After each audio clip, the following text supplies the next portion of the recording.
Hello मेरे प्यारे दोस्तों, कैसे हो सभी लोग। आशा करता हूँ अच्छे होंगे। आज हम पढ़ने जा रहे हैं धारा, चैप्टर नंबर 3। इसमें पढ़ेंगे खिंचाव का नियम। खिंचाव में दो नियम दिए थे, एक धारा का नियम, दूसरा वोल्टता का नियम। धारा का नियम मतलब संधि का नियम, दूसरा वोल्टता का नियम, जिसे पास पास का नियम कहते हैं, पास संधि का नियम बोलते हैं। ये दो नियम थे, इसके बारे में पढ़ेंगे। और ये तो पता ही, 27 फरवरी को फिजिक्स के एग्जाम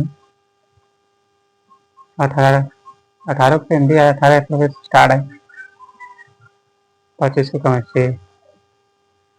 इसके बारे में पढ़ते, सारे इंपॉर्टेंट क्वेश्चन पढ़ते जा रहे हैं, महत्वपूर्ण सारे जो बोर्ड एग्जाम में पूछे जाने वाले प्रश्न है वही हम पढ़ेंगे। चलो पढ़ते हैं, देरी न करते हुए, क्योंकि बगल में कंस्ट्रक्शन का काम चल रहा है तो आवाज़ ज़्यादा आ रही है, उसको इग्नोर कीजिएगा। धारा व वोल्टता संबंधी किताब के नियम लिखिए, ठीक है, इसके बारे में पढ़ेंगे।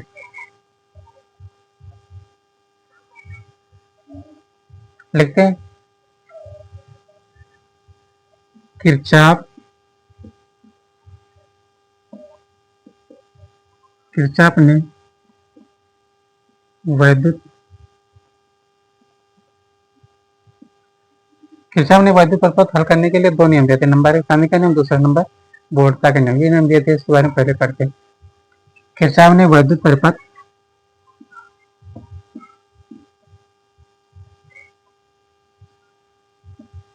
प्रपथ को हल करने के लिए करने के लिए के लिए दो नियम दिए दिए थे।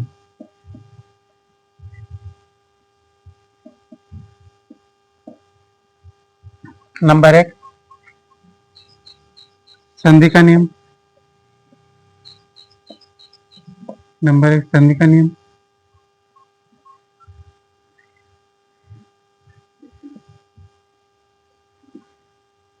संधि का नियम।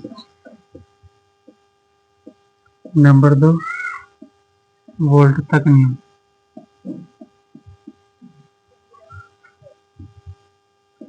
वोल्टता का नियम तो पहले हम पढ़ेंगे नंबर 1 संधि का नियम।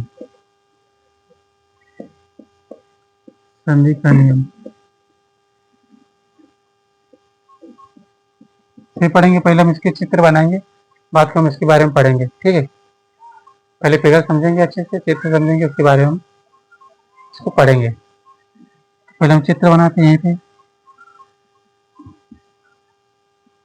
ये हमारा चित्र रहेगा, ठीक है। ये हमारा धारा जाएगी, ये धारा जाएगी, और ये हमारी धारा जाएगी, ये धारा ऐसे जाएगी, ये इससे जाएगी। इसको हम धारा I1 मानते हैं, इसको I2 मानते हैं, इसको I3, और इसको I4, इसको I5 और इसको I6, ठीक है। ये हमारा चित्र बन गया। ये जो संधि की ओर जा रही है, मतलब यहाँ पे जो जाके मिल रही है उसे पॉजिटिव लगता है, जो संधि से दूर जाए तो उसमें माइनस का लगता है, ठीक है। इसके बारे में पहले परिभाषा लिखेंगे, उसके बाद में पढ़ेंगे।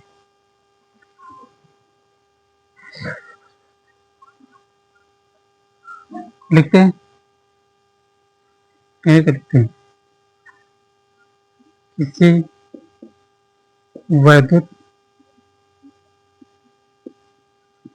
परपथ किसी वैद्युत परपथ में संधि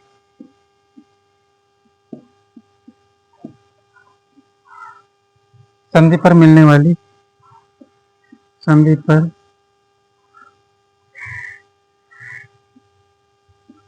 मिलने वाली किसी वैद्युत परपथ में संधि पर मिलने वाली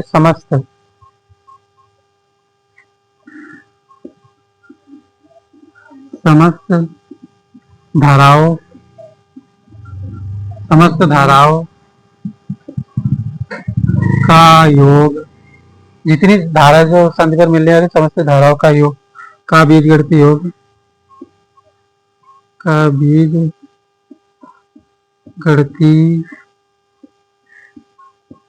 योग शून्य होता है।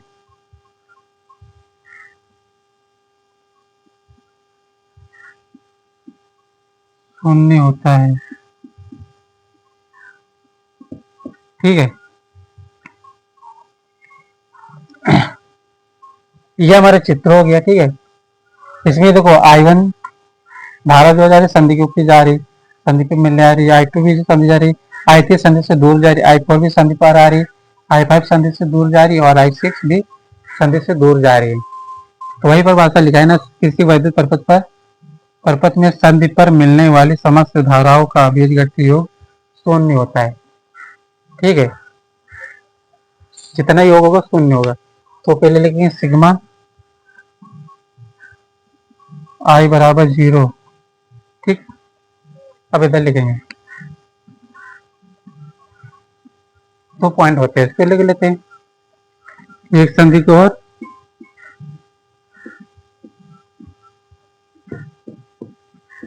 संधि की ओर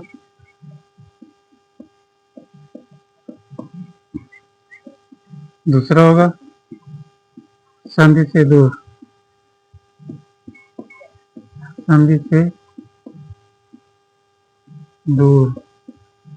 जो संधि की ओर आएगा उसपे पॉजिटिव चार्ज होगा, संधि से दूर रहेगा उसपे नेगेटिव चार्ज होगा, ठीक है। ये प्लस में आएगा और ये माइनस में रहेगा, क्योंकि ये संधि से दूर जा रही है, संधि से पास आ रही है। जो संधि की ओर आएगा वो पॉजिटिव, जो संधि से दूर वो नेगेटिव। फिर न्यूमेरिकल भी पूछे जाते हैं बहुत ज्यादा, कितना नहीं, वोल्ट पे ज्यादा पूछे, धारा पे वोल्ट वाले बहुत कम नहीं बनते भी नहीं, इससे धारा पे ज्यादा आते हैं। तो लिखिए संधि से हमारे पास पास कौन जा रही है, I1 I2 और I4, चलो पॉजिटिव चार्ज लगेगा। I1 plus I2 plus I4, I1 plus I2 plus I4, ये संधि पर मिल रही, और जो संधि से दूर जा रही नेगेटिव चार्ज माइनस का I3 माइनस का I4, I माइनस का I6। ये देखो I3 दूर जा रही संधि से, I5 भी संधि से दूर जा रही, I6 भी संधि से दूर जा रही, तो बराबर क्या हो जाएगा हमारा 0। और यही तुमको लाना, ये हो गया धारा का नियम, पहला नंबर संधि का नियम या धारा का नियम, ठीक है। नोट कर लो, फिर अब करते हैं।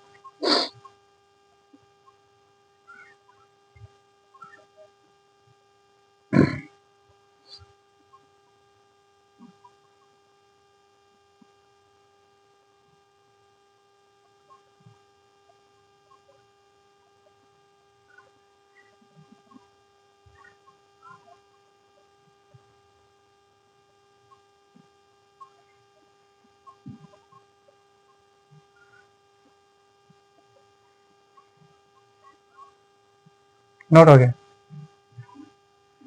अब मेरा प्रश्न,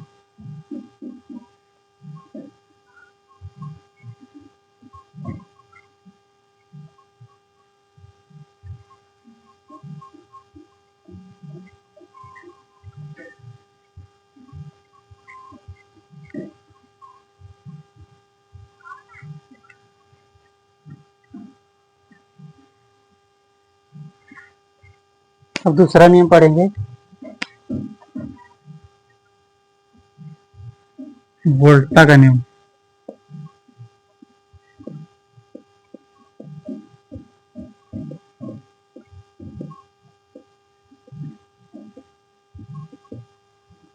अब दूसरा नियम पढ़ेंगे वोल्टा के नियम, उसमें भी चित्र बनेगा, उसमें चित्र बनाते थे, इसके बारे में पढ़ते हैं। तो पहले हम चित्र बनाते हैं।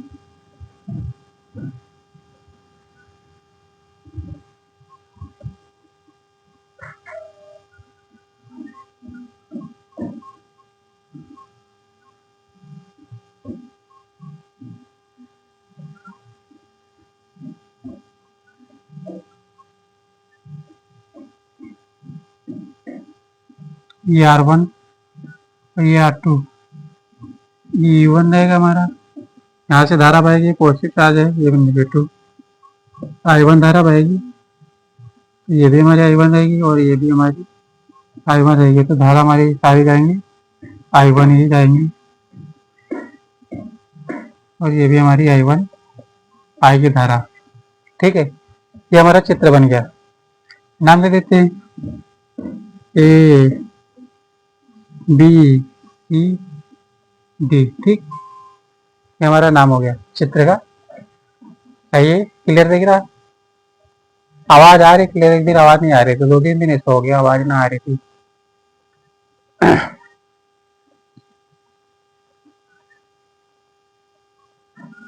अब इसकी परिभाषा लिखते हैं, ये सूत्र निकालते हैं, हो जाएगा। लिखते हैं किसी वैद्युत परपथ में, किसी वैद्युत परपथ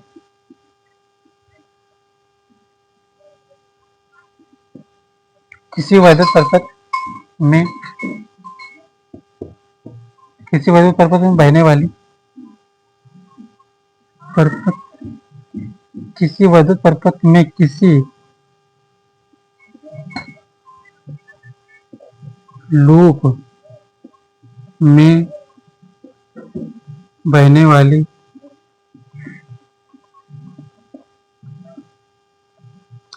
किसी वैद्युत परपथ में किसी लूप में बहने वाली धारा तथा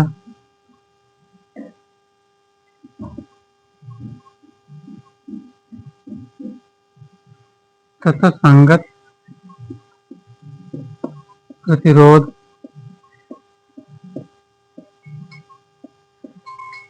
किसी लूप में बहने वाले संगत तथा प्रतिरोध का बीजगणित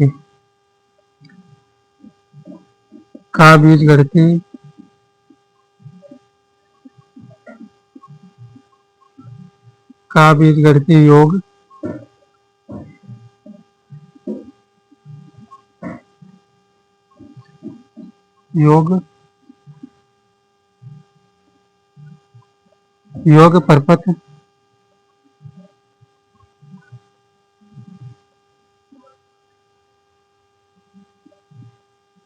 परपथ में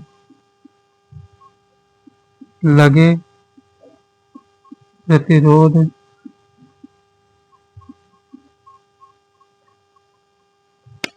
परपथ में लगे सभी विद्युत उपकरण परपथ में लगे सभी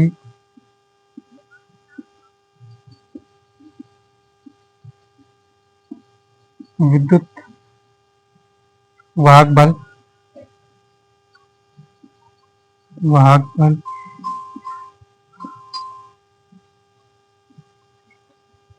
वाहक बलों के बीजगणितीय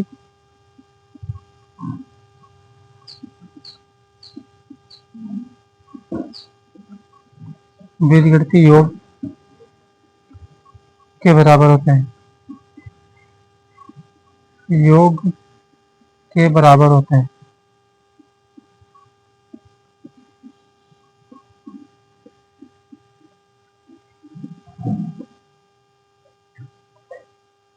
क्या विधान लिखते हैं?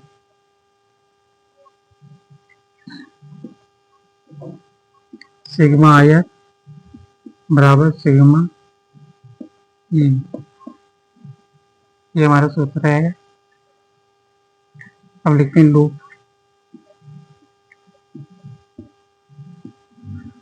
Loop A B C D में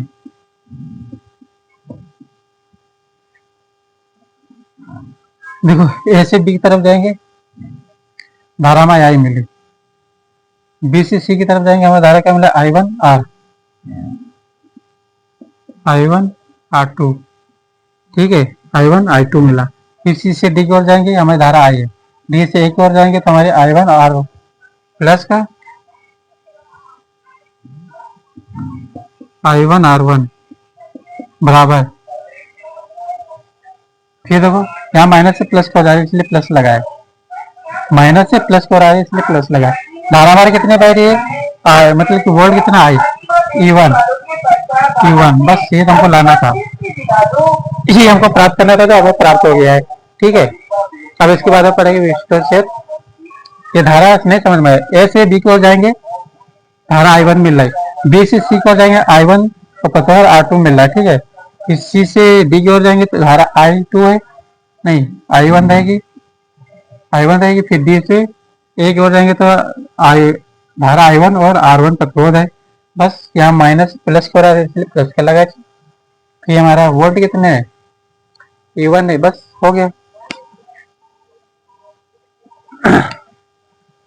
ये तो हमको लाना था, हल हो गया। 2026 बोर्ड एग्जाम के लिए 90+5 नंबर लाने के लिए हमारे चैनल सब्सक्राइब कीजिएगा। सभी को करते नहीं।